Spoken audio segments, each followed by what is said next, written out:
A very warm welcome to everyone present here. I'm Geeta Chhabra, your host and resource person for the webinar today on Roadmap to Make a Good Question Paper. Before I begin, I would like to thank Matthew sir for giving us this wonderful platform of AIEF through which we are able to interact and collaborate with fellow educators and learn so much from each other. And I'm very glad that Matthew sir is with us. So before we go on progress with the webinar for what we are here, I would like him to speak a few words. Matthew sir, please. He's my mentor and a great person. So first of all, thank you so much for volunteering to take such an important topic on competency-based questions, because this was the random questions which were pouring in from the different groups, and you are the best person to do this because you are the principal of a school and you are a resource person and a master trainer on the subject. And I'm sure the participants today are looking forward to this session, and this is going to be a very insightful session. And today, especially when CBSE has released the CBSE sample papers, I think today's session is all the more significant because half the year is over and we have the remaining half year. And I think we need to make good question papers in the coming periodic tests so that our students are prepared. And if we want to prepare our students, our teachers need to be prepared. So I want to thank Geeta ma'am on behalf of All India Educators Forum. And I want to welcome all the participants for today's workshop. And I'm sure it's going to be a very interesting and insightful session. Over to you, Geeta ma'am. Thank you, sir. Thank you, sir. Even I would like to thank you, sir, first, because you've given us such a platform by which you are able to tell everybody everything, learn from each other. And when you found that there were so many questions pouring in on different topics, you triggered, you motivated, you initiated this webinar once again. I think it was a hiatus of 4 to 6 months. Not many webinars were happening. And you immediately started this in the group that we must take up webinars on the specific topics because there are people who need attention. And all the resource person, of course, came forward. And I came across as the first one to start the series of webinar. So I would like all the participants to know that All India Education Forum has started this initiative. Every Friday, Saturday, and Sunday at 6 p.m. You'll find one or the other webinar at one or the other topic. And most of your doubts will be cleared. Most of the things that you want to know would be clear. So now, without taking much of the time, I would start with my presentation, the fact for which we are here. I hope you all can see my screen. Yes, ma'am, we can see. I'll just stop annotations and then start. There we go. All right. So once again, welcome to one and all for this webinar on roadmap to setting a good question paper as per the new assessment pattern. CBSE has just released the sample papers and there's a lot of excitement plus relief for the teachers of class 10th and 12th because now they have a parameter, a benchmark of what kind of question paper they have to make for their upcoming first terms and later on pre-boards and so on. But all of the teachers of all of the classes still need guidance. And despite the fact that we have a sample paper, we need to understand the basis for that sample paper. Please mute yourself.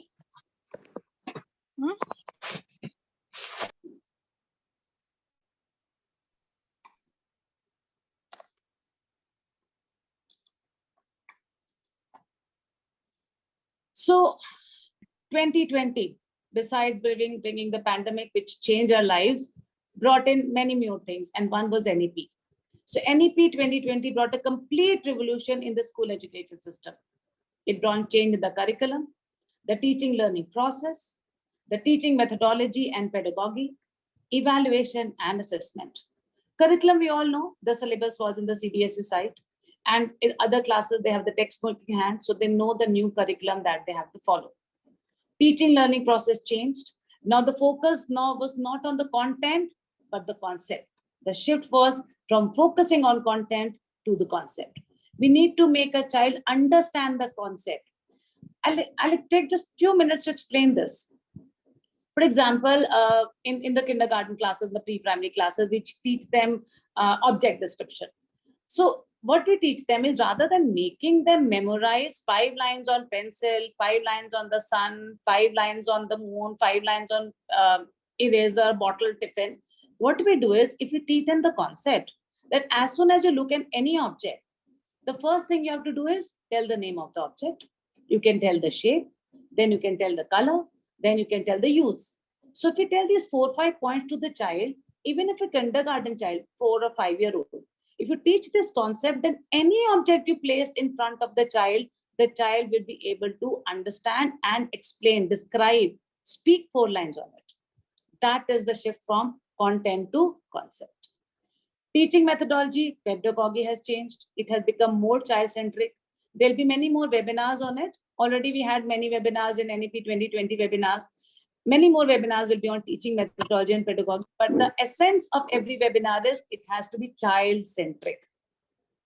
One, the teacher has to teach according to how the child understands. She might have to use 3 or 4 processes, 3 or 4 methods to make the same thing explained, because every child is unique and they will be able to understand with some different concept. And last is evaluation and assessment, for which I'll be dealing in detail. Because the shift is from content to concept, evaluation also has to be that concept based, which would check the competency. Now, competency word is so much in the air, but how much of it is in the head? Because there's so much spoken about it that then there's so much of confusion also. So I wanted to make it very, very clear. Before I come to the evaluation and the assessment, I just want to make this word competency very clear to you all. So competency-based education is an approach to teaching, learning, and assessment that focuses on the students' demonstration of learning outcomes and attaining proficiency in particular competencies in each subject. They should be able to demonstrate, show what they have learned. It empowers the students. It gives them a positive learning experience. It places the learning in the center, and all the learning process has to go around that child. It emphasizes on real world applications. Whatever you're teaching the child should know why and how is it going to be useful to me in life. If I'm learning this, how is it going to help me once I grow up, or once I am going home, back home, I have a takeaway, I go back home, how is it helping me? It should not just remain in school and in the books. It has to come to their mind and practical life. That's competency-based education. So how is this different from the traditional teaching? I would just share a small video. I need to share sound. 1 second.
We come to know the difference between the traditional teaching methodology and the competency-based teaching.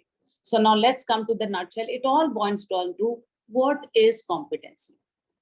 It is the capability to apply or use the set of related knowledge, skills, and abilities required to successfully perform critical work, functions, or tasks. I'll just give you a very simple and common example. Like I'm wearing a sari. I've been wearing sari, I've been draping a sari for so many years at work every day. So now I can wear it in 2 minutes. It's not a difficult task for me. So here I'm proficient. I have a skill set, I have the knowledge and the ability, and I'm proficient. So this is my competency. Now take up a young girl who has just started wearing a sari. She will take hours to drape a sari. She will take a lot of time. Now we all have the knowledge. We all know how to drape a sari. You ask me, we can write on steps how to drape a sari. But that young girl will not be able to drape a sari because she is not very proficient. So despite the knowledge and the fine motor skills, we all have fine motor skills that are required to drape a sari. She would not be able to drape a sari so easily. So we can call her, she is a beginner. Now let us consider other women who occasionally wear sari. So they will take less time than the beginner. Of course, more time than proficient people like me. So then we can call them as progressive. They are progressing in their competency. And people like me can be called proficient. So I hope I've been able to explain the word competency easy. It has nothing to do with age. It has nothing to do with the grade. It is how you're able to use your knowledge, skill, ability, and relate it to the day-to-day life. You are able to use it. Coming to what we are here today for, that is assessment. Now, since the emphasis is on competency, the features of assessment has also changed. One, it has to be regular, formative, and competency based. We are not just trying to check one kind of aspect of how much the child has learned, but we are trying to check all the learning outcomes that we had decided on when we made the lesson plan. It promotes learning and development of students. The focus of assessment is assessment for learning, not assessment of learning.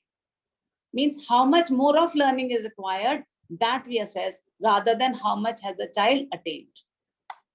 We test high order thinking skills, that is analysis, critical thinking, conceptual clarity, etc., rather than just low order thinking skills, which come with rote memorization, asking them questions, which are based on what they've learned.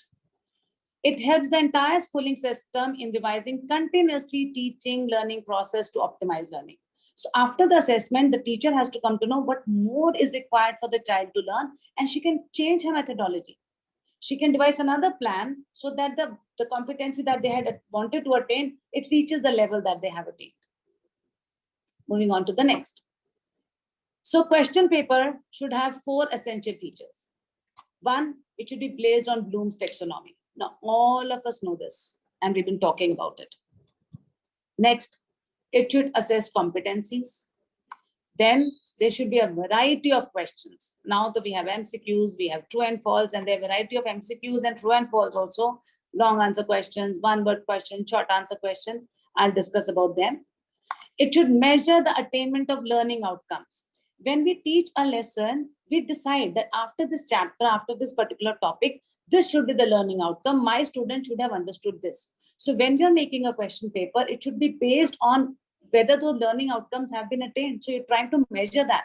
So base your question on the basis of that so that you're able to know whether those learning outcomes have been met.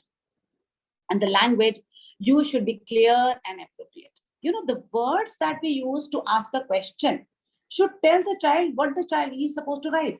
When you use the word validate, when you use the word substantiate, when you use the word explain, when you use the word evaluate, all these words have a different meaning and they give the child a kind of a trigger that what I need to write. So the language that you use in your question should be clear and appropriate. If it's a very short answer, you just want them to name, so use the word name. List, so that the child only write that much. Explanation, then use certain words which tell the child that I need to go beyond. Beginning with all the key features, first is Bloom's taxonomy. We all know that Bloom's taxonomy in its various forms represent the process of learning. It was developed in 1956 by Benjamin Bloom and has been widely used for specific learning outcomes.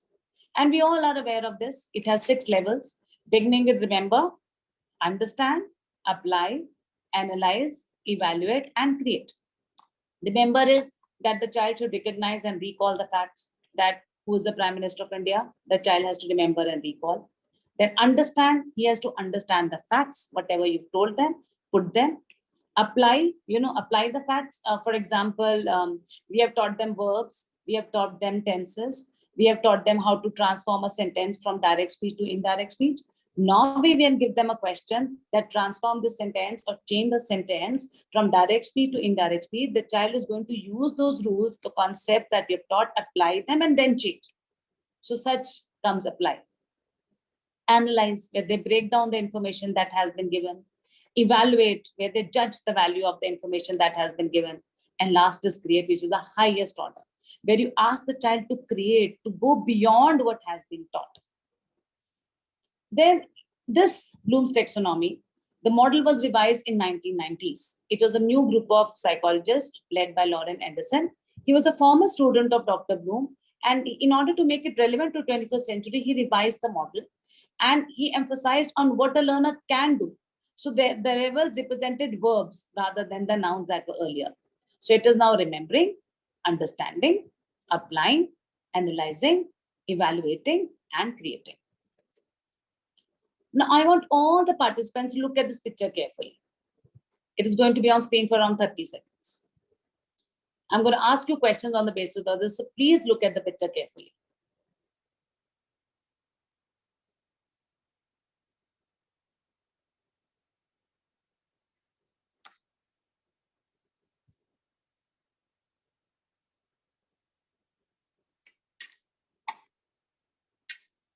I think that's done. Now, I have some questions based on this picture, and I want you to reply me on the chat box. First question. How many people are there in the picture? Please reply in the chat box. 5, 10, 10, 10, 10. Very good. Wonderful. 10 is the correct answer. Wonderful. 10 is the correct answer. Now, this was on the basis of remembering. Another question. How many ducks were there in the picture? How many ducks? 2. Wonderful. Yes, there were 2 ducks. Again, this question is based on the lowest level. That is remembering. You just remember what you saw in that picture. How many lampposts were there? Lampposts in the picture. Yes, 1 lamppost with 2 lights. Someone has written 2. It is not 2. It is 1 lamppost with 2 lights. So all these questions were on based of remembering. Now bring the picture to you again. I'll ask you some questions which are based on understanding and applying. What's the season in the picture and how can you say? Please reply in the chat box. What is the season in the picture and how can you say? Summer season. How can we say that? People are enjoying in the park. Okay. Ice cream. So you say it is a summer season. Clothing. Yes. Because when we tell the type of clothes people wear, for example, it's an EVS class 3 and 4. We tell the clothes that the people wear. Then we talk about the clothes that they wear. So yes, by the clothing, they can come to know it is summer season. The ice cream that they're eating, we can know that it is a summer season or a spring season. Perfect. All right. Another question. Now on analysis and evaluate. If the child is cycling at the speed of 5 km per hour and the road is 2 km long, I'm talking about this road. This child is cycling at the speed of 5 kilometers per hour and this road is 2 km long. How much time will the child take to reach the other end? When we give such a question, now what has happened? When we give such a question, we have made the child to analyze and evaluate. Yes, I'm getting many answers. There might be many teachers who've done their calculations. And last, for example, the last level, create. You can ask the child to write a story on the basis of the given picture. So what have I done, dear participants? On the same picture, I have made questions on almost touching all the levels of Bloom's taxonomy. So this is a source-based integrated question paper also, you can say. You can give 1 picture and you can give 5 questions based on 5 or 6 different levels. And it will decrease the reading lifetime of the child and the child will be able to enjoy the picture and then write the answers. One little example of how to set up a good question paper, putting up such source-based questions. Moving on to the next. We all know the competences that the CBSE is expecting us to judge. Earlier, they used to give us a blueprint of the paper and everything. And they used to tell, of course, there used to be a huge 3 or 4 pages of introduction before the blueprint used to come as what the CBSE expects us to do. But this time with the blueprint, they have given us specifically marked the competencies. So I picked up just random some sample papers, some curriculum given for class 9th. So in English, for example, you can say that once the child does the reading comprehension, the child should have conceptual understanding, decoding, analyzing, inferring, interpreting, vocabulary, all this the child should know. So we need to make question 1 on concept understanding, another on decoding some answer, another on analyzing from the passage only, 1 on interpreting, 1 vocabulary based question. So the question that you make, you have 20 marks. So the question that you make 2, 2, 3, 3, they should touch all the competencies that CBSE expects. Similarly, when you're giving them writing skill and grammar, so we are expected that to teach creative expression, reasoning, justifying, illustrating, appropriacy of style and tone, using appropriate format and fluency, applying conventions, using integrated structures with accuracy and fluency. So when we are doing this now, so at this time, when you're giving them writing skills and grammar, please take note that these are the competencies which I need to judge. So my question should be 2 on this, 2 on basis of this, 2 on basis of this. Like I just made 6 or 7 questions on that picture, touching various competencies and various levels of Bloom's taxonomy. Similar thing can be done here. And if you see, I touched 3 or 4 subjects also in that. I touched EVS, I touched maths, I touched English. We can do that also for the junior classes. Then language through literature. When they're doing literature, of course, recalling will come there. They will have to remember the name of the poet or the poem or whatever you ask them to do. So reasoning, appreciating the poetry, we ask them about poetic devices, applying literary conventions, illustrating and justifying, extract relevant information, identifying the central theme and sub-theme, understanding the writer's message and writing fluently. All these things we need to judge.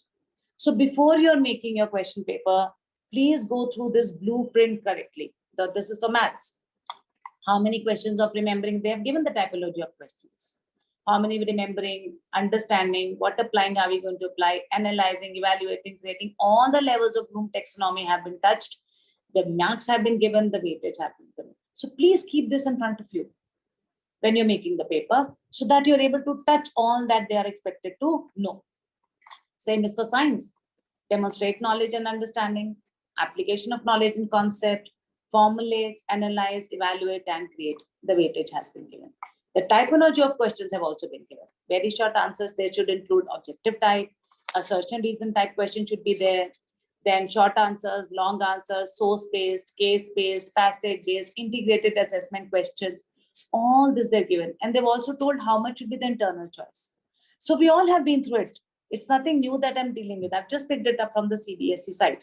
But what I want you is that please keep it in front of you with the blueprint and then start making your paper. Now, moving on to the various type of questions, the typology, the second part of the good assessment paper. We have objective type questions. Now, objective type questions are again of many kinds. We have MCQ, that is multiple choice, true or false, matching type, close or gap filling. Then we have short answer type questions. Now, they can be standalone questions or source-based questions. And long answer type questions where we have extended response, we have extrapolative questions, we ask them to create. All the writing skills in English would come in long answer type questions. Now, dealing with all these questions one by one. Before that, let's understand the blueprint. The blueprint is the matrix or chart reporting the number of and type of test questions represented across the topics in content area, consistent with learning objective and relative weight on tests given to each topic. We just saw that. The CBSE has given a blueprint, the weightage of the question, the type of question, the competency to be assessed. So it is used to determine which aspect of the domain will be sampled in a particular assessment. What kind of question should be asked? So this helps to match various competencies with the course content and modality of the assessment. This is a sample blueprint. Before you start making your question paper, dear teachers, you must have the type of piece typology in which you have the Bloom's taxonomy written and the kind of question you want to ask: MCQ, SAQ, LAQ, that is multiple choice, short answer question, long answer question, the total marks and the weightage that you're giving. And also these Bloom's taxonomy, all the 6 levels, how many questions are you giving from it? But when you're giving these questions, please see how much time will the child to do. For example, sometimes we give quite a long statement and then we give the child MCQ. You say, oh, it's an MCQ, it should take just 30 seconds. But the reading time that the child takes needs time. So that may take 1 minute because the child will have to read. But in place, you give a picture and then you give 5 MCQ questions on that picture, that would take 30 or 40 seconds only, because once the picture is understood, the child at least in 1 minute will be able to answer 5. So it all depending on the level of the question and the kind of question that you put in the paper. That also has to be taken care of. Now I'll quickly go through the various type of questions that we have, like multiple choice questions. We all know multiple choice question has a statement and 4 options.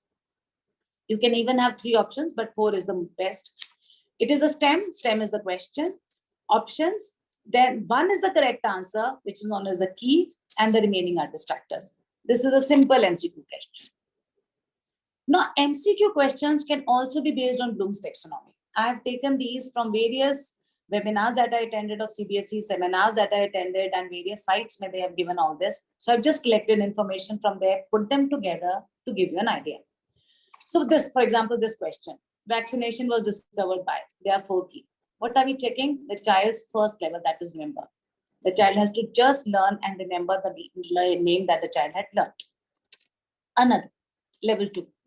In this, we are trying to check how much the child has understood. So there's a question which gives some insight. 2 balls, P and Q of different sizes, are dropped into a cup of water. They both float as shown here. What can be said about these balls? Now there are 4 options. Here the child has to understand and then tick mark the right question. Next level, where the child applies the knowledge. Rena observed that the stain of curry on a white shirt becomes reddish brown when soap is scrubbed on it, but it turns yellow again when the shirt is washed with plenty of water. What might be the reason for our observation? Soap is acidic in nature. Soap is basic in nature. Turmeric is a natural indicator which gives reddish tinge in the bases. Turmeric is a natural indicator which gives reddish tinge in acids. I'm getting a message that PPT got stuck, is it? I don't think so. So here, working there. No, it has not. All right. So in this, the child has to apply the knowledge on the basis of what we've done. The teacher has taught that turmeric is a natural indicator, but how does it work? The teacher must have explained. So here the child is applying that knowledge in the real life situation. Another level, level 4, analyze. If the real image of a candle flame formed by a lens is 3 times the size of the flame and the distance between lens and image is 80 centimeter, at what distance should the candle be placed from the lens? Here the child will analyze the knowledge, the information that he or she was provided in the class. Next level. See, these are all MCQ questions based on the levels of Bloom's taxonomy. Evaluate. Shown here is the extent to which 2 different animals can see in either direction without turning their heads. In animal 1, the eyes are placed toward the front of the head, and in animal 2, the eyes are placed on either side of the head. Since the placement of eyes in the 2 animals is different, their vision is also slightly different, and there's a diagram. Now comes the question. In the figures above, the gray part represents the parts that can be seen by both eyes at a time, whereas the white part represents those parts that can be seen only by one eye at a time. Animal 2 can see a broader area at any time compared to animal 1. Animal 1 can distinguish depths better compared to animal 2. Based on this, which of the 2 animals is most likely to be a predator? Now, teachers, although it's an MCQ question, the reading time is long and the competency that we're checking is pretty high. So we need to give this question a little more time than it is required. Moving on to the next. Last level. Again, an MCQ question on create. Aarti sees that a kulfi pot on the street is wrapped in a red cloth. She thinks that the red cloth helps in maintaining a low temperature inside the pot. She wants to know whether it is the cloth itself, the red color of the cloth, or both which help in achieving this effect. For this, she plans to take identical pots with equal amounts of water, put them out in the sun for 2 hours, and measure their temperature. Which of these setups is the best for experiment? You can see the setups here. Now, out of these, she has to choose one. This is now she has to be creative. She thought about planning this also. She has to think that what will be the best suitable placement for me to do this experiment. This is the highest level of MCQ that we can create. Now moving on to the case-based MCQ questions. Here they will give a case like Noor, a young scientist, was trying to demonstrate some properties of light in a science project. She kept X inside a box as shown in the figure, and with the help of a laser pointer, made light rays pass through the holes on one side of the box. She had a small butter paper screen to see the spots of light being cast as they emerge. Now the question is, what could be X she placed inside the box to make the rays behave as shown? Now here we have given a case, so this is a case-based MCQ questions. Certain MCQ questions have a different level of competency that is checked, so they will need more weightage of marks and at least more time given to it. Another, on the same question, she measured the angles of incidence for both the rays on the left side of the box to be 48.6.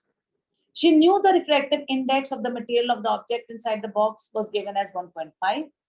If one wanted to know the approximate value of the angle of refraction, it would be. So on the same case, there's another MCQ.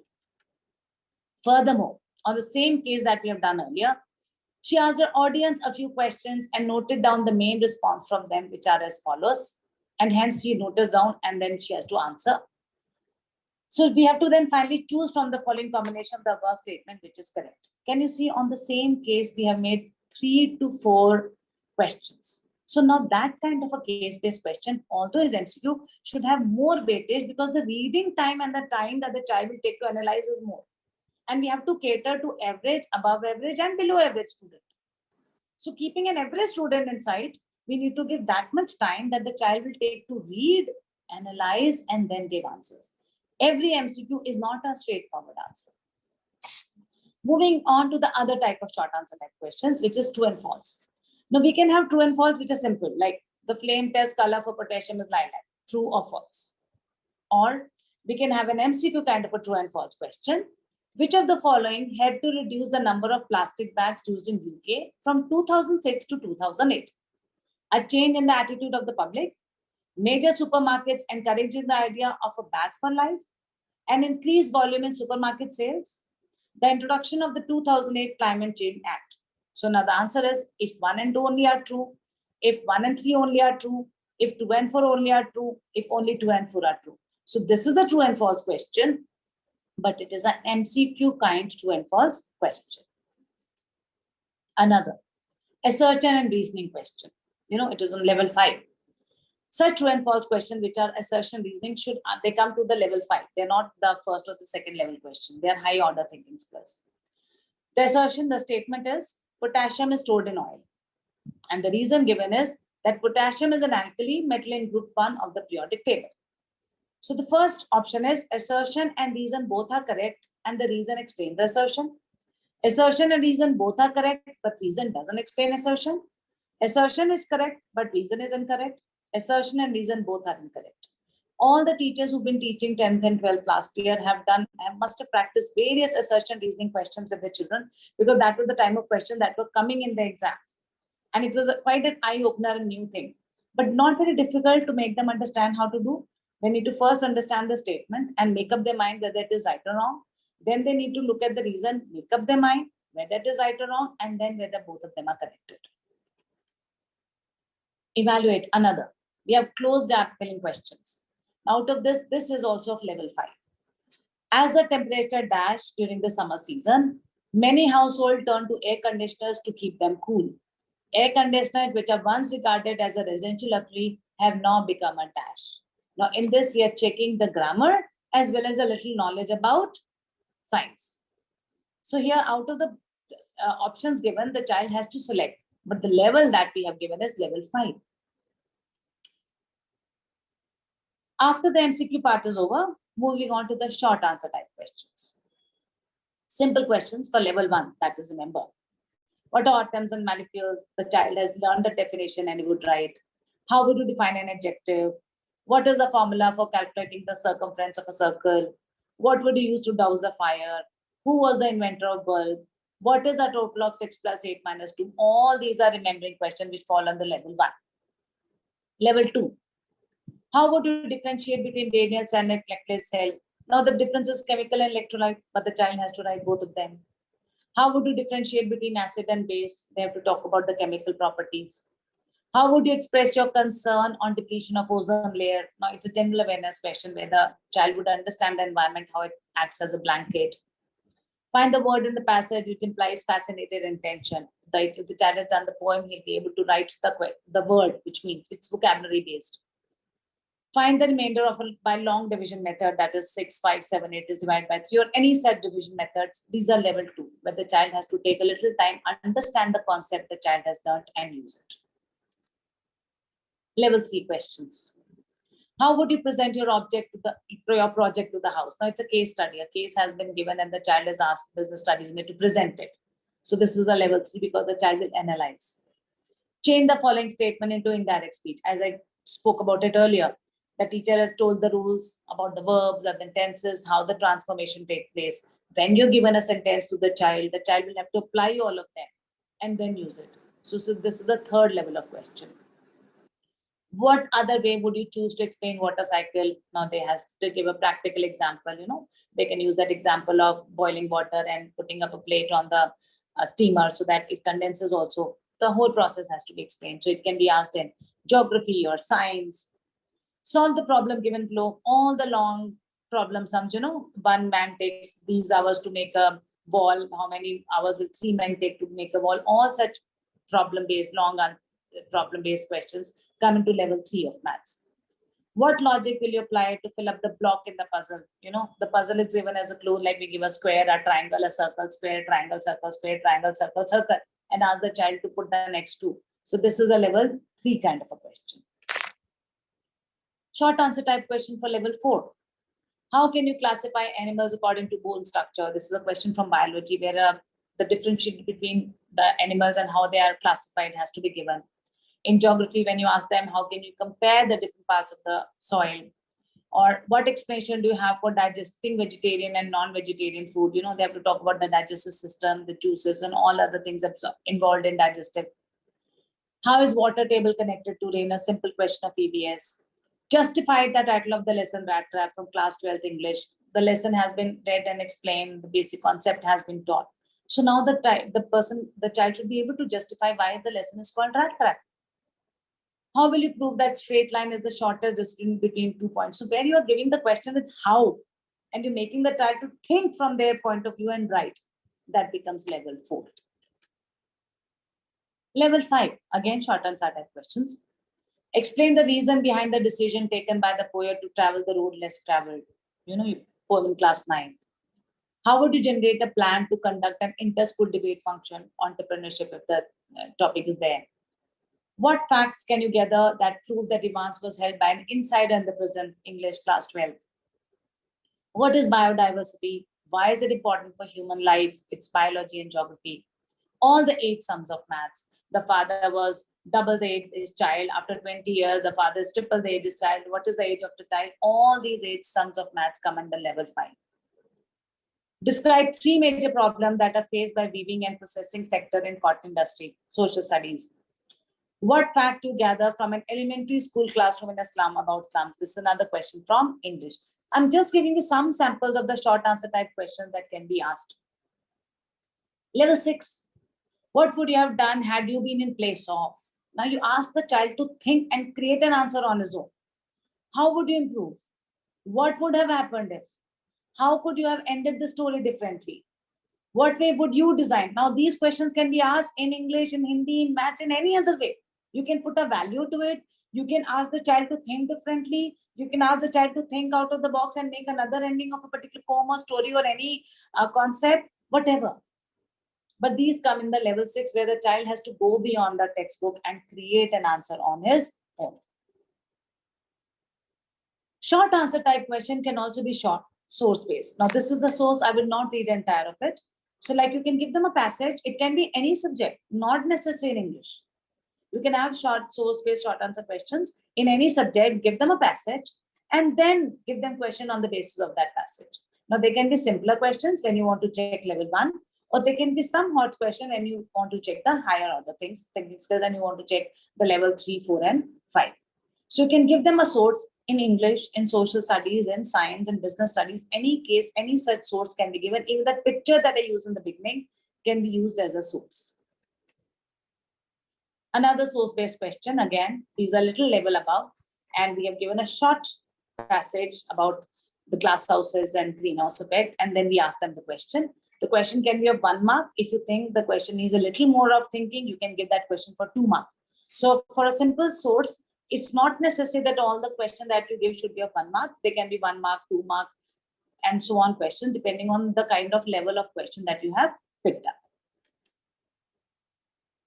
So I would like to finish up this. I'm not here to give you examples of how to make questions. You all have your textbooks and the learning outcomes that you plan. Basic thing is, teachers, that the keyword that you need to use when you're framing the question paper. If you want to check the first level, that is remember, then use questions like list, recite, outline, define, name, match, quote, recall, identify, label, recognize. With these words, the child knows that he has to simply write the answer to what the child remembers. Understand, describe. As soon as you use the word describe, you're asking the child to understand something and write. Excuse me. Explain, paraphrase, restate, give original examples of, summarize, contrast, interpret, discuss. All these words tell the child that they have to understand. This is the second level that he has to use. Third level, apply. If you want them to apply, then you have to use words like calculate, predict, apply, solve, illustrate, use, demonstrate, determine, model, perform, present. Use these words in your question paper. Then the child will understand, okay, this is the level I need to answer for. When it is analyze, use the word like classify, break down, categorize, analyze, diagram, illustrate, criticize, simplify, associate, and there are many more. Evaluate, the next level, you can say choose, support, relate, determine, defend, judge, grade, compare, contrast, argue, justify, support, convince, select, evaluate, substantiate, validate, and so on. There's so many words that can be used. And when it is create, then you need to use words like design, formulate, build, invent, create, compose, generate, derive, modify, and develop. Use these keywords in your day-to-day teaching so that the child knows that these are the words. Now, we have to come out of those era where we used to how, what, when, why, where. These are the words we were using. We have to use these kinds of words to make the child understand that what he has to write. And we also will be able to check the competency level of which competency have they been able to reach. So in short, to end it up, I would like to say the basic points to remember while making a question paper is, in order to make our questions as clear as possible, we would select the right command words. I just gave you a list of command words that should be used. Then the command word should link to the assessment objective. That means the competency you want to assess. So according to the Bloom's taxonomy and the competency, two in together, you need to decide the word that you should use so that the child is able to understand and give that kind of answer. You want to know something else, your question says something else, the child writes something else, there is no relation, so the point of assessment is not met. They should make clear to students about the task that they need to do. So the keyword itself, the question word itself should tell what they need to do. They need to create, they need to evaluate, they need to justify what they need to do. There should be a mixture of questions based on high order and low order thinking skills. We have a class with average, above average, below average students, and of course, some very genius prodigy also. So the competency that we assess, the weightage has been given, but the level of question, according to Bloom's taxonomy that you asked, should be that it should be a moderate one which caters to all. So there should be some questions which are simple, some questions which are of the moderate level, some little high, that is little hard, and some out of the box. One or two questions out of the box which make the genius or the bright students stand out from the remaining students. Otherwise, where will they get the chance to prove? So you need to make a question paper which caters to all the kind of children that you have in the class. And the marks awarded to each question should be on the basis of the time a child will take to give the answer. That means the reading time and the assessing time, the level of that question that you've asked. So the mind assessment time also has to be calculated. Not like us. We read the question, we know the answer, we write it. We are teachers, we've been doing it 100 times. And we think, why is the child not able to understand this? But we have done it 100 times for the child. It is the first time. Second time, we might have read the chapter so many times because every year we are teaching the same chapter. But what about the children? They are reading it for the first or the second time. I remember every word that is written in CBSE class 10th and 12th textbooks. I can tell on that page, that paragraph, this word is there. Because I've been teaching that chapter since so long. Every year I'm teaching it 5 to 6 times. Not the child. So the child will take time. He will not be able to understand it as easily as we are able to understand. And last but not the least, which is not written here, teachers, when you're making the question paper, please make the marking scheme, the answer scheme side by side. Sometimes we give a question, we think it is easy, but when we solve it later, we realize, oh, this has become tough. It is not a direct answer. So whatever subject, English, Hindi, math, science, social studies, Sanskrit, whatever subject you are teaching and you're making a question paper, remember 3 things. 1, keep the blueprint provided by CBSE.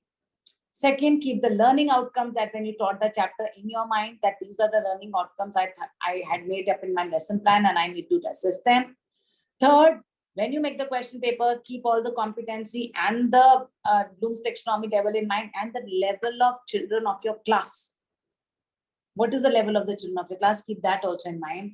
And then when you're making the question paper, write one question here, write the answer and the answer scheme. Another question here, write the answer and the answer scheme, and then read your question. You read your question paper before giving them the weightage of marks, how much of reading time is taken. The biggest mistake that most of the evaluators and people make when they're making the question paper is that they forget that the child has only 3 hours. We may give them 30 questions in 3 hours, but then the reading time has to be less. The child's reading capacity and capability is lesser than us. They're not that competent. They will take time to read and assess. So either you give them pictures or you give them such question where there's one source and there are 3 or 4 or 5 questions, so that the child has to read that little paragraph only once and then they can answer. You give them a huge paragraph, or for each source-based question, you give them another paragraph. It is going to take make it very, very difficult to the children. So keep all these in mind. Keep the marking scheme in hand. Write the answer as soon as you write the question in one piece of paper, write the answer in another piece of paper, another question, another answer, and then read your question paper. Give them the weightage. If you think you've given more question then that can be solved in 3 hours, please remove. Make it less. Quality, not quantity. The quality of the question paper makes a good question paper, not the quality of the question. So that's all from here. Remember, teachers, good assessments are made, not born. And you are the ones who can make it. Thank you. With that, I'll stop sharing my screen. And anybody who has any question to ask can ask me in the chat box.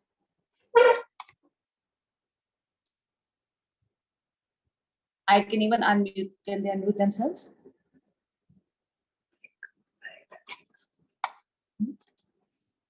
I'll just ensure that you can unmute yourself. Allow participants to unmute themselves. There it is. Now you can unmute yourself and speak if you want to say anything. Good evening, ma'am. This is Veena Prakash from Campaign School, Bhopal. Good evening, well-planned session, ma'am. Excellent. You have left no room to ask any question. You have explained everything very clearly.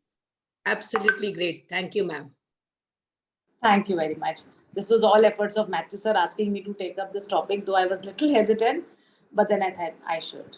If it can thank you, Matthew sir, also. Yes, if it can make the work of the teachers easier, I would be very happy. that it make the work of the teachers easier and even the children easier. They will not be so taxed. Thank you, ma'am. This is Anjula. I'm Anjula from Bangalore. Just wanted to Yes, ask you about the sources.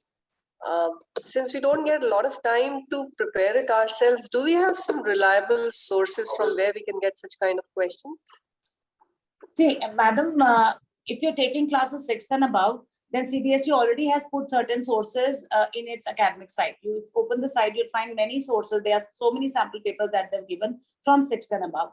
Then there's a Diksha portal, which also has lot of sources, and they're all up to the level. And if you consider junior level, like for primary, from 1st to 5th, then you have various books. You can give small questions, or you can take your own book as a source and give them. For example, in English, you can take up a passage from EVS book and make questions. So there's no harm. You can make questions on it. The thing is, the child has to read and understand that concept. Okay, you've taken water cycle from science and given a question and given 5 questions in English on it. You're testing the child's English plus a basic knowledge. So he'll be very happy, giving an answer because he knows it. It's not an unseen passage for him. It's a source-based question. There's a difference between the two, right? Yeah, thank you so much. That's a wonderful idea. Thank you. Anybody else? I think there are no more questions. I'll just read the chat box in case there are any questions in the chat box which I need to answer. Ma'am, good evening, ma'am. Yes, and good evening. Just one question from the English department here. I'm from Yes, Delhi here. I just wanted Yes, to know if you could help us with a few examples from the English. Most of the examples were from the science section and all that. If something which you could tell us about the type of questions in the English subject. You're asking the person who's been HOD English all these years and then became a principal. So English is my subject. Yes. So what kind of question do you want me to give you an example for MCQ, or you're asking for short answers, or what do you want to know? I'm talking about the analytical ones. Analytical ones. The grammar questions are basically analytical ones in English. No, I'm talking about especially 12th class. I'm talking about 12th class where there's no grammar testing. Where there's no grammar. All right. In that, the question that we give now, how would you end the story? Or do you think you can say, for example, we have the face on the face of it, we have Mr. Lamb and the other boy called Derry. So do you think Derry was right in his opinion that everybody who looks at me feels the same way? Because Derry was facing self-rejection. Thought that everybody who looks at him doesn't like it. So when you give them such questions, I have just one query here. Would you call this Yes. as an analytical question, or because they're all open-ended questions? And No. Please continue that I'll answer.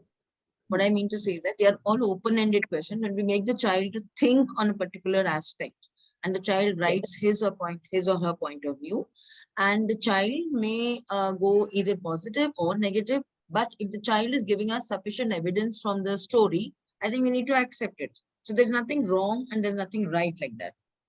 Absolutely, because it is child's opinion. But when I'm giving you analysis, then he has to give us, it is kind of substantiate. He has to give you an answer from the question said.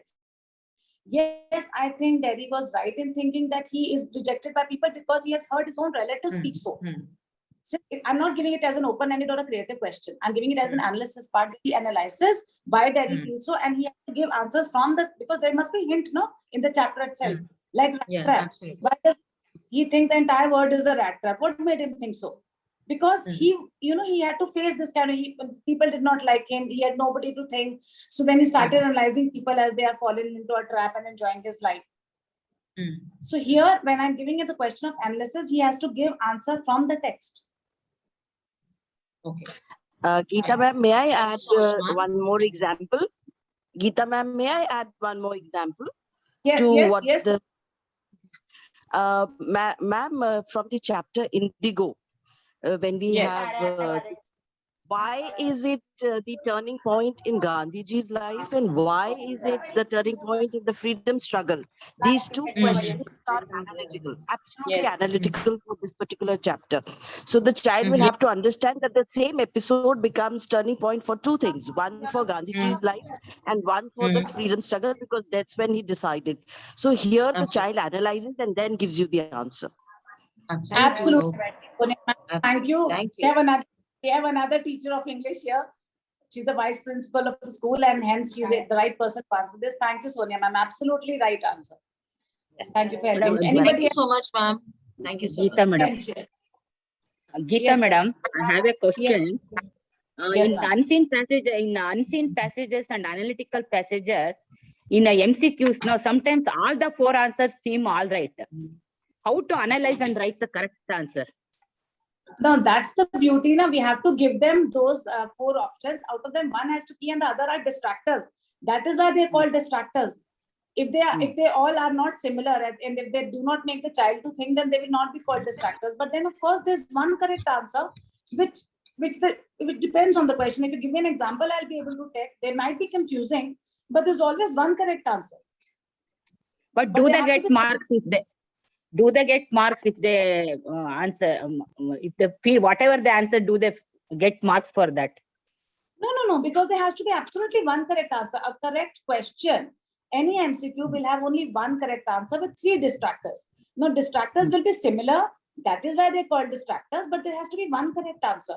And whoever has made the question paper will have a reason why he or she considers this to be the right answer.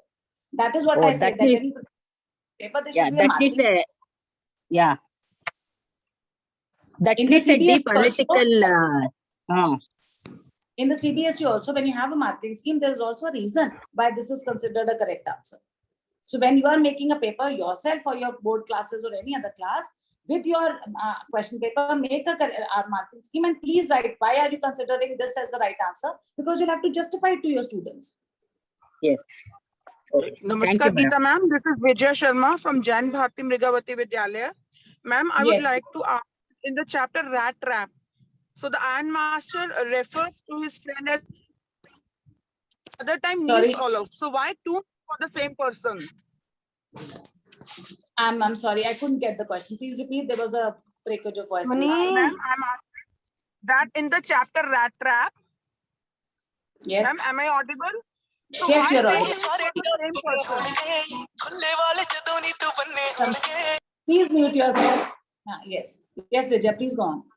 Ma'am, I was asking that in the chapter Rat Trap, the ironmaster calls his regimental comrade at Niels Olof, and another time he calls him Captain Von Stell. So why two names for the same person, or is it one name? It is one name. One must be the formal name that was used in the regiment. One must be the name by which these people called each other. The buddy name kind of a name, but it is the same person. So it's one name actually. Yes, it is a name for the same. Okay, thank you, ma'am. Given him the title of captain because Edla gives him the title of a captain. She treated him as a captain, and that is how she was able to redeem him, and he transformed himself. So that's how he became a captain. He was not formally a captain. He was not formally a captain, but she raised him to the level of a captain. Ma'am, that's right. That I know, but I was asking about the two different names. So that ma'am, Geeta ma'am is clear. That's the same two names of the same name. That is one name, actually. Yeah, absolutely. Yeah. Absolutely. Yes. We will have another session where all these things will be discussed. I think some other resource person is taking it. I would have loved to take a session on class 12th English because I'm very fond of it. But I think some other resource person will take it and it will be solved. And if nothing of that sort happen, we all English teachers can get together. Sonia ma'am, we all can get together and another webinar on this, right? Anytime. Yes. Ma'am, Sumati here. Yes, Sumati. Yeah, after a long time attending your webinar, really wonderful session, ma'am. Thank you so much. And thank you, Matthew sir, as well. I was like eagerly expecting AI here, Praveen. Actually, after we have just started not to connect. That's what I was feeling for it. But thank you once again to AIF team for connecting this. And I have a quick query here. When I Yes. went through this question paper, class 10, they had given this analytical paragraph in a different way. They didn't give any pictures or any bar graph or pie chart or something like that. Is that like in that way they will be framing the question paper? I have not seen actually. As I was preparing for this webinar and I was opening up my Zoom meeting, there were messages and messages that CBSE has released a sample paper. I just came to know it has been released, but I have not seen it yet. So once I go through it, then we can discuss this. And remember, Sonia ma'am, we had taken up a session where we decoded the sample papers last year. Yeah, yes, ma'am. That was in before this essay. Yes, essay 1. Yeah, so we can do the same now. Now that the sample paper has come, we can take a webinar on decoding this sample paper also with the other two resource person that we had. Yes, ma'am. Shubha ma'am and Rupali are here too. Yes, yes. So, ma'am, Yes, ma'am. and once we do that, once we go through the sample paper and we are prepared, we can have a session on that perfectly. But right now, we both, I have not seen it yet. So whatever has come fresh, we will deal with the problems later. Anything else that you would like to know? Good evening, Vidya ma'am. Because discussion on English subject is endless. Okay. Very good evening to everyone. Good evening, Shubha. Good evening, ma'am. It was a wonderful session. It was such a wonderful session that it did not leave any kind of doubt and any kind of confusion which could be left. So much clarity, you explained everything. Thank you Awesome, very ma'am. much, Shubha. Thanks, Sonia ma'am here, who was my savior at the last minute, giving me some help with some questions. Thank you, Sonia. And Shubha and Rupali, I feel incomplete without you. So we'll take another session when we four are together. Definitely, ma'am. Definitely. It's an And your honor for session, us to hear, ma'am. excellent session, Geeta, ma'am. Thank you, Rupali. Thanks a lot. Congratulations for taking up the session successfully. Thanks. You are taking up the second part, right? Yeah, right, ma'am. Please go ahead from where I left. Sure, ma'am. Thank you, So I ma'am. think, thanks a lot. So I think I need to end this meeting. I'll be sharing the recording very soon in the group. And thank you very much for being here. Thanks a lot. Thank you, Geeta ma'am, for the session. Thank you, Geeta ma'am. Thank you so much, ma'am. Thank you. First session, but I enjoyed thoroughly. It was very Thanks nice. a lot, ma'am. Thank you so much. Thanks a lot. Thanks a lot. Very much for such a session. Many takeaways. Thank you very much. That's nice.